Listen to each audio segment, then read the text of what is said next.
ఆరుగాలం కష్టపడి పండించిన పంటలకు మద్దతు ధర ఇవ్వాలని డిమాండ్ చేస్తూ నారాయణపేటలో అన్నదాతలు రోడ్డెక్కారు. నిన్న మద్దతు ధర కోసం వ్యవసాయ మార్కెట్ యార్డు దగ్గర ఆందోళన చేసిన రైతులు ఇవాళ కూడా పంటకు మద్దతు ధర రాకపోవడంతో ప్రధాన రహదారిపై బైఠాయించి రాస్తారోకో నిర్వహించారు. దళారులు, వ్యాపారులు కుమ్మక్కై తమ పొట్టగొడుతున్నారని ఆవేదన వ్యక్తం చేస్తున్నారు రైతులు. మొన్నటి వరకు 10,000 ధర ఉన్న పంటకు 2 రోజుల్లోనే 2 నుంచి 3,000 తగ్గించడం దారుణమన్నారు. ప్రభుత్వమే తమ పంటలను కొనుగోలు చేయాలని డిమాండ్ చేస్తున్నారు.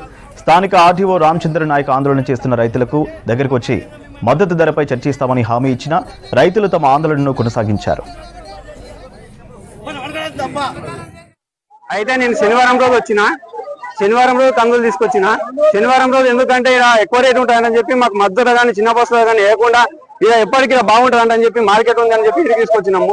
తీసుకొస్తే పచ్చిగుండి అని చెప్పి రేటు శనివారం రేట్ ఏమో 9,211 రూపాయలు ఇచ్చిండ్రు. ఈ రోజు నిన్న సోమవారం రోజు ఆదివారం రోజు ఎండబెట్టి అంత చేసి మంచిగా వస్తాయంటని చెప్పినందుకు మళ్ళీ తీసుకుపోయి చూపిస్తే 8,840 రూపాయలు వచ్చింది.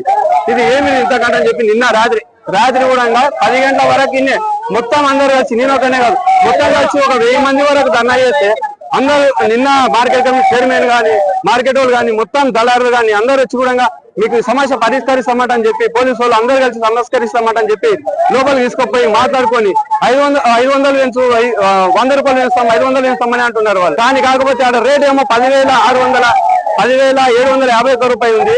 ఇక బయటనేమో 8,800, 8,500, 200 పెట్టిండ్రు. ఇది మోసం కాకపోతే ఏమిటి? ఇది మంచిగా ఉందంటే చెప్పి మార్కెట్ బాగుంది అంటే చెప్పి ఇడికి తీసుకొస్తే ఇట్లా చేస్తే మేము ఏం చేయలేదు. రైతులం ఇన్ని రోజులు చేసి ఒక